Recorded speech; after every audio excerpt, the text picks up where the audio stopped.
ಮದುವೆಗಳನ್ನು ಅದ್ದೂರಿಯಾಗಿ ಮಾಡುವ ಅವಶ್ಯಕತೆ ಇದೆಯಾ? ಒಂದು ದಿನದ ಆಚರಣೆಗಾಗಿ ಜೀವಮಾನ ಪೂರ್ತಿ ಸಂಪಾದಿಸಿಟ್ಟಿದ್ದ ದುಡ್ಡನ್ನು ಖರ್ಚು ಮಾಡುವುದು ಎಷ್ಟು ಸರಿ?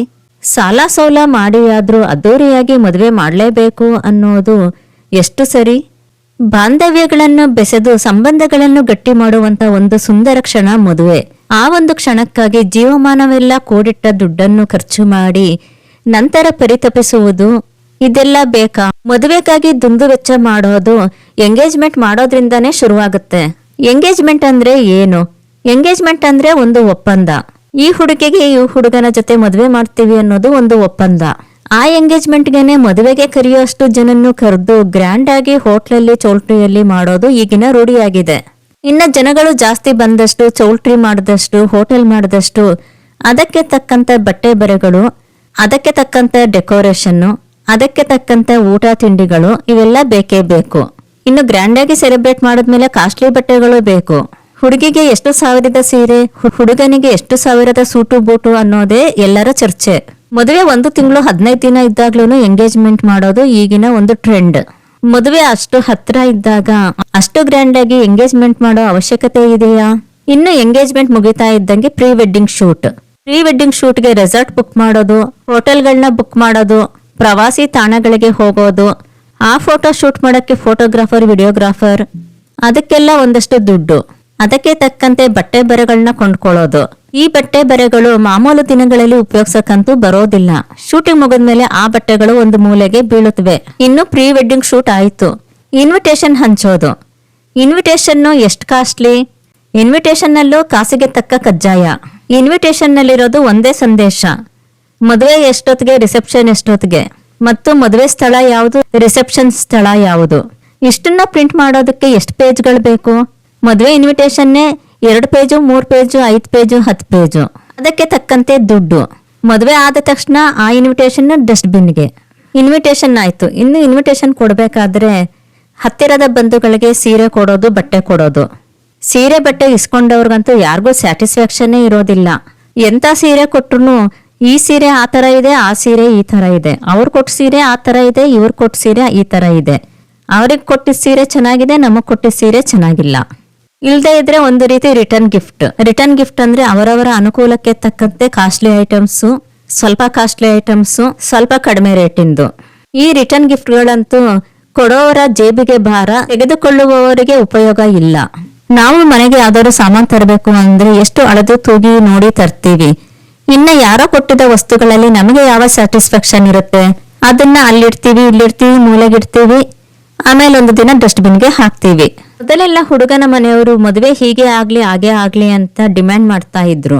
ಈಗ ನಾನು ಕೆಲವು ಕಡೆ ನೋಡಿದ ಹಾಗೆ ಹುಡುಗನ ಕಡೆಯವರು ಡಿಮ್ಯಾಂಡ್ ಮಾಡದೇ ಇದ್ರು ಹುಡುಗಿ ಕಡೆಯವರು ಅವರ ಸ್ಟೇಟಸ್ಗೆ ಕಡಿಮೆ ಆಗುತ್ತೆ ಅಂತ ಅದ್ದೂರಿಯಾಗಿ ಮದುವೆ ಮಾಡೋದು. ಕೆಲವು ಕಡೆ ಹುಡುಗನ ಕಡೆಯವರು ಡಿಮ್ಯಾಂಡ್ ಮಾಡ್ತಾರೆ. ಮದುವೆ ಗ್ರ್ಯಾಂಡ್ ಆಗಿ ಮಾಡಿದ್ವಿ ಅಂತ ಹೇಳ್ಕೊಳ್ಳೋದು ಒಂದು ಪ್ರೆಸ್ಟೀಜ್ ಪ್ರಶ್ನೆ. ನಮ್ಮ ಫ್ರೆಂಡ್ಸ್ ಮದುವೆಗೆ ಹೋಗಿದ್ವಿ, ಅವರು ಆ ತರ ಗ್ರ್ಯಾಂಡ್ ಆಗಿ ಮಾಡಿದ್ರು, ಅವರು ಈ ತರ ಚೌಲ್ಟ್ರಿನಲ್ಲಿ ಮಾಡಿದ್ರು, ನಮ್ಮ ರಿಲೇಟಿವ್ಸ್ ತುಂಬಾ ಗ್ರ್ಯಾಂಡ್ ಆಗಿ ಮಾಡಿದ್ರು, ನಾವು ಅದಕ್ಕಿಂತ ಗ್ರ್ಯಾಂಡ್ ಆಗಿ ಮಾಡ್ಬೇಕು ಅಂತ ತಿಳ್ಕೊಳ್ಳೋರೇ ಹೆಚ್ಚು. ಮದುವೆ ಅಂದ ತಕ್ಷಣ ಖರ್ಚನ್ನ ಜಾಸ್ತಿ ಮಾಡೋಕ್ಕೋಸ್ಕರನೇ ಹಲವಾರು ಈವೆಂಟ್ಸ್ಗಳು ಇರುತ್ತೆ. ಚೌಲ್ಟ್ರಿ ಬಾಡಿಗೆ ಒಂದು ಕಡೆ, ಅದರ ಅಲಂಕಾರಗಳು, ಲೈಟಿಂಗ್ಸ್ಗಳು. ಮೊದಲೆಲ್ಲ ಅರಿಶಿಣದ ಶಾಸ್ತ್ರ ಮಾಡ್ಬೇಕಾದ್ರೆ ಮಣೆ ಮೇಲೆ ಕೂರ್ಸಿ ಅರಿಶಿಣ ಹಚ್ತಾ ಇದ್ರು. ಈಗ ಅರಿಶಿಣದ ಶಾಸ್ತ್ರಕ್ಕೆ ಅಂತಾನೆ ದೊಡ್ಡ ದೊಡ್ಡ ತಟ್ಟೆಗಳು, ಅದಕ್ಕೆ ತಕ್ಕಂತೆ ಅಲಂಕಾರಗಳು, ಅರಿಶಿಣದ ಶಾಸ್ತ್ರಕ್ಕೆ ಅಂತಾನೆ ಬಟ್ಟೆ ಬರೆಗಳು, ಒಂದೊಂದು ಕಾರ್ಯಕ್ರಮಕ್ಕೂ ಅದ್ದೂರಿ ವೆಚ್ಚ. ಶಾಸ್ತ್ರ ಮಾಡ್ಬೇಕಾದ್ರೆ ಜನಗಳು ಜಾಸ್ತಿ ಬರ್ಬೇಕು, ಅವರಿಗೂ ಅರಿಶಿಣ ಶಾಸ್ತ್ರಕ್ಕೆ ತಕ್ಕಂತೆ ಹಳದಿ ಬಟ್ಟೆಗಳು, ಶಾಸ್ತ್ರದ ಹೊತ್ತಲ್ಲಿ ಊಟ ತಿಂಡಿಗಳು, ಎಲ್ಲದರಲ್ಲೂ ಅತಿಯಾದ ವೆಚ್ಚ. ಇನ್ನು ಮೆಹಂದಿ ಶಾಸ್ತ್ರ. ಮೊದಲೆಲ್ಲ ನಮ್ಮ ಕಡೆ ಎಲ್ಲ ಮೆಹಂದಿ ಶಾಸ್ತ್ರ ಅನ್ನೋದೇ ಇರ್ತಾ ಇರ್ಲಿಲ್ಲ. ಬರ್ತಾ ಬರ್ತಾ ಹುಡುಗಿಗೆ ಮೆಹಂದಿ ಹಾಕೋದು, ಮನೆಯಲ್ಲಿ ಕೂತ್ಕೊಂಡು ಮೆಹಂದಿ ಹಾಕೊಳ್ಳೋದ ಇಲ್ಲ, ಅದಕ್ಕೂ ಒಂದು ಪ್ರೋಗ್ರಾಮ್, ಮೆಹಂದಿ ಪ್ರೋಗ್ರಾಮ್. ಮೆಹಂದಿ ಪ್ರೋಗ್ರಾಮ್ಗೂ ಮನೆಯಲ್ಲಿ ಜಂಗುಳು ಎಲ್ಲ ಸೇರ್ಕೊಳ್ಳೋದು. ಮೆಹಂದಿ ಹಾಕೋರ್ಗೆ ಒಂದಷ್ಟು ದುಡ್ಡು, ಮನೆಯಲ್ಲಿ ಬಂದಿರೋ ನೆಂಟರಿಗೆಲ್ಲ ಮೆಹಂದಿ ಹಾಕೋದು. ಇನ್ನ ಜನ ಎಲ್ಲ ಜಾಸ್ತಿ ಸೇರಿದಾಗ ಅದಕ್ಕೊಂದು ವಿಡಿಯೋ ಫೋಟೋಗೆ ತಕ್ಕಂತೆ ಬಟ್ಟೆ ಬರೆಗಳು. ಇನ್ನು ನೆಂಟರಿಷ್ಟರೆಲ್ಲ ಮೆಹಂದಿ ಕಾರ್ಯಕ್ರಮಕ್ಕೆ ಬಂದಾಗ ಅವರಿಗೆಲ್ಲ ಊಟ ಉಪಚಾರ. ವಿಡಿಯೋ ಫೋಟೋಗೆ ಚೆನ್ನಾಗಿ ಬರ್ಲಿ ಅಂತ ಮನೆಗೆಲ್ಲ ಅಲಂಕಾರ. ಮನೆ ಅಲಂಕಾರ ಮಾಡದೇ ಇದ್ರೂ ಹೋಟ್ಲು ಇಲ್ಲ ಚೌಲ್ಟ್ರಿನಲ್ಲಿ ಈ ಪ್ರೋಗ್ರಾಮ್ನ ಇಟ್ಕೊಳ್ಳೋದು. ಅದಕ್ಕೆ ತಕ್ಕಂತೆ ಖರ್ಚು ವೆಚ್ಚ. ಇನ್ನು ಮೆಹಂದಿ ಜೊತೆಗೆ ಸಂಗೀತ ಕಾರ್ಯಕ್ರಮ. ಸಂಗೀತ ಕಾರ್ಯಕ್ರಮ ಅಂದ್ರೆ ಹಾಡುವುದು ಕುಣಿಯುವುದು. ಮೊದಲಿನ ಹಾಗೆ ಈಗೆಲ್ಲ ನೆಂಟರಿಷ್ಟರು ಯಾರು ಮದುವೆಗಳಲ್ಲಿ ಕೆಲಸಗಳನ್ನು ಮಾಡೋದಿಲ್ಲ. ಚೆನ್ನಾಗಿ ಅಲಂಕಾರಗಳನ್ನು ಮಾಡ್ಕೊಂಬರೋದು, ಡ್ಯಾನ್ಸ್ಗಳನ್ನ ಮಾಡೋದು ಅಷ್ಟೇ. ಇನ್ನು ಕೆಲವರು ಅವರ ಅನುಕೂಲಕ್ಕೆ ತಕ್ಕ ಹಾಗೆ ಡ್ಯಾನ್ಸ್ ಮಾಡೋರ್ನ ಕರೆಸಿರ್ತಾರೆ. ಇನ್ನು ಆ ಡ್ಯಾನ್ಸ್ಗೆ ತಕ್ಕಂತೆ ಬಟ್ಟೆ ಬರೆಗಳು. ಮದುವೆಗೆ ಬಟ್ಟೆ ಬರೆಗಳನ್ನ ಖರೀದಿ ಮಾಡೋದು, ಎಷ್ಟು ಸಾಧ್ಯನೋ ಅಷ್ಟು ಕಾಸ್ಟ್ಲಿ ಐಟಮ್ಸ್ನ ಪರ್ಚೇಸ್ ಮಾಡೋದು. ಮೊನ್ನೆ ಅವರ ನೆಂಟರ ಮನೆಯಲ್ಲಿ ಹುಡುಗಿಗೆ 50,000 ಸೀರೆ ತಗೊಂಡಿದ್ರಂತೆ. ನಾವಿವತ್ತು 60,000 ಸೀರೆ ತಗೊಳ್ಳೋಣ ಅಂತ ತಗೊಳ್ಳೋದು. ಹುಡುಗನಿಗೆ ಅವರ ಅತ್ತೆ ಮಾವ ಕಾಸ್ಟ್ಲಿ ಸೂಟ್ ಕೊಡ್ಸುದ್ರಂತೆ, ನಮ್ಮ ಹುಡುಗನಿಗೂ ಕಾಸ್ಟ್ಲಿ ಸೂಟು ಬೇಕು ಅಂತ ಹೇಳೋದು. ಮದುವೆಗೆ ಅಂತ ತೆಗೆದುಕೊಂಡ ಬಟ್ಟೆ ಬರೆಗಳು ಉಪಯೋಗಿಸೋದು ಅಷ್ಟರಲ್ಲೇ ಇರುತ್ತೆ. ಇವತ್ತು ಮದುವೆಗೆ ಅಂತ ತಗೊಂಡಿದ್ದ ಸೂಟು ಮತ್ತೆ ಉಪಯೋಗಿಸೋದು ಯಾವಾಗ್ಲೋ. ಆ ಸೂಟು ಒಂದಷ್ಟು ದಿನ ಆದ್ಮೇಲೆ ಹೊರಗೆ ತೆಗೆದ್ರೆ ಫುಲ್ ಟೈಟ್ ಆಗಿರುತ್ತೆ, ಹಾಕೊಳ್ಳಕ್ಕಂತೂ ಆಗೋದೇ ಇಲ್ಲ. ಯಾರಿಗೂ ಕೊಡಕ್ಕೆ ಮನಸ್ಸು ಬರದೆ ಒಂದಷ್ಟು ವರ್ಷ ಬೀರೂನಲ್ಲಿ ಇಟ್ಟಿರೋದು, ಆಮೇಲೆ ಹಳೆ ಬಟ್ಟೆ ಅವ್ರಿಗೆ ಮಾರಾಕೋದು. ರಿಸೆಪ್ಷನ್ಗೆ ಒಂದು 3-4 ಗಂಟೆ ನಿಂತ್ಕೊಳ್ಳೋದಕ್ಕೆ ಅದ್ದೂರಿ ರೇಷ್ಮೆ ಸೀರೆಗಳು, ಅತಿ ಹೆಚ್ಚು ಬೆಲೆಯ ಸೂಟು ಬೂಟುಗಳು, ಇವುಗಳ ಅವಶ್ಯಕತೆ ಇದೆಯಾ? ಇನ್ನು ರಿಸೆಪ್ಷನ್ಗೋಸ್ಕರ ಗ್ರ್ಯಾಂಡ್ ಸ್ಟೇಜ್ ಡೆಕೋರೇಷನ್. ನಾನು ಇತ್ತೀಚೆಗೆ ಒಂದು ಮದುವೆಗೆ ಹೋಗಿದ್ದೆ. ರಿಸೆಪ್ಷನ್ನಲ್ಲಿ ಹೋದ ತಕ್ಷಣ ವೆಲ್ಕಮ್ ಡ್ರಿಂಕ್ ಒಂದು, ಜ್ಯೂಸ್ ಬಾರ್ ಅಂತ 5-6 ಥರದ ಜ್ಯೂಸ್ಗಳು, ಚಾಟ್ ಸೆಂಟರ್, ಅಲ್ಲಿ ಪಾನಿಪೂರಿ, ಬೇಲ್ಪೂರಿ, ಮಸಾಲ ಪೂರಿ ಮುಂತಾದ ಚಾಟ್ಸ್. ಇನ್ನು ನಾರ್ತ್ ಇಂಡಿಯನ್ ಡಿಶಸ್ ಒಂದು ಕಡೆ, ಸೌತ್ ಇಂಡಿಯನ್ ಡಿಶಸ್ ಒಂದು ಕಡೆ, ಮಕ್ಕಳಿಗಾಗಿ ಪಾಸ್ತಾ, ನೂಡಲ್ಸ್, 5-6 ಥರದ ಸಿಹಿ ತಿಂಡಿಗಳು, 5-6 ಥರದ ಐಸ್ ಕ್ರೀಮ್ಗಳು, ದೋಸೆ, ಇಡ್ಲಿ, ಪೂರಿ, ರೋಟಿ ಮುಂತಾದ 100ಕ್ಕೂ ಹೆಚ್ಚು ಬಗೆಯ ತಿಂಡಿಗಳು. ರಿಸೆಪ್ಷನ್ನಲ್ಲಿ ಜ್ಯೂಸ್ ಕುಡಿದು ಚಾಟ್ಸ್ ತಿಂದ್ಮೇಲೆ ಯಾರು ಊಟ ಮಾಡ್ತಾರೆ? ಸ್ವಲ್ಪ ಊಟ ಮಾಡಿದ್ರೆ ಹೆಚ್ಚು. ಇನ್ನು ಈಗಂತೂ ಬಹಳಷ್ಟು ಜನ ಡಯಾಬಿಟಿಸ್ ಇಂದ ಬಳಲ್ತಾ ಇರ್ತಾರೆ. ಅವರು ಸ್ವೀಟ್ಗಳನ್ನ ಎಲ್ಲಿ ತಿಂತಾರೆ? ಕೆಲವರು ಸಂಕೋಚದಿಂದ ಸ್ವೀಟ್ಗಳನ್ನ ಹಾಕಿಸ್ಕೊಳ್ಳೋದು, ತಿನ್ನದೆ ಹಾಗೇನೆ ತಟ್ಟೆಗಳಲ್ಲಿ ಬಿಟ್ಬಿಡೋದು. ಹಾಕ್ಬೇಕಾದ್ರೇನೆ ಬೇಡ ಅಂತಾನೂ ಹೇಳೋದಿಲ್ಲ. ಮದುವೆ ಎಷ್ಟು ಗ್ರ್ಯಾಂಡ್ ಆಗಿ ಮಾಡಿಸ್ಲಿ, ಎಷ್ಟು ಬಗೆಯ ತಿಂಡಿಗಳನ್ನಾದ್ರೂ ಮಾಡಿಸ್ಲಿ, ಎಷ್ಟು ಚೆನ್ನಾಗಾದ್ರೂ ಮಾಡಿಸ್ಲಿ, ಲೋಕೋ ಭಿನ್ನ ರುಚಿ ಅನ್ನೋ ತರ ಯಾರಿಗೂ ಎಲ್ಲಾ ತಿಂಡಿಗಳು ಅಡುಗೆಗಳು ಇಷ್ಟ ಆಗೋದಿಲ್ಲ. ಜನ ಹೆಚ್ಚು ಸೇರಿದಷ್ಟು ತಲೆಗೊಂದರಂತೆ ಮಾತಾಡ್ತಾರೆ. ಯಾರನ್ನು ಸಂಪೂರ್ಣವಾಗಿ ಮೆಚ್ಚಿಸೋದಕ್ಕೆ ಆಗೋದಿಲ್ಲ. 100 ಬಗೆಯ ಅಡುಗೆ ತಿಂಡಿಗಳ ಅವಶ್ಯಕತೆ ಇದೆಯಾ? ಅವುಗಳನ್ನು ಚೆಲ್ಲುವ ಅವಶ್ಯಕತೆ ಇದೆಯಾ? ಇನ್ನು ಮದುವೆಗೆ ಬರೋ ಅತಿಥಿಗಳು ಯಾವತ್ತೋ ಒಂದು ದಿನ ಮುಖ ನೋಡಿದವ್ರನ್ನೆಲ್ಲ ಮದುವೆಗೆ ಕರೆಯೋದು. ಅವ್ರಿಗೂ ಬರೋದಕ್ಕೆ ಇಷ್ಟ ಇರೋದಿಲ್ಲ. ಒಂದಿನ ಆಫೀಸ್ಗೆ ರಜಾ ಹಾಕ್ಬೇಕು, ಒಂದಿನ ಕೆಲಸಕ್ಕೆ ರಜಾ ಹಾಕ್ಬೇಕು. ಬಿಸ್ನೆಸ್ ಅವರಾದ್ರೆ ಒಂದಿನ ಅಂಗಡಿ ಬಾಗ್ಲು ಮುಚ್ಚಬೇಕು. ಮದ್ವೆಗೆ ಇವತ್ತು ಹೋಗ್ಬೇಕಾ, ಅಷ್ಟು ದೂರ ಇದೆ ಇಷ್ಟು ದೂರ ಇದೆ ಅನ್ಕೊಂಡೇ ಮದ್ವೆಗೆ ಬರ್ತಾರೆ. ಮದುವೆ ದಿನ ನೋಡಿದವ್ರನ್ನ ನೋಡೋದು ಇನ್ಯಾವತ್ತೋ.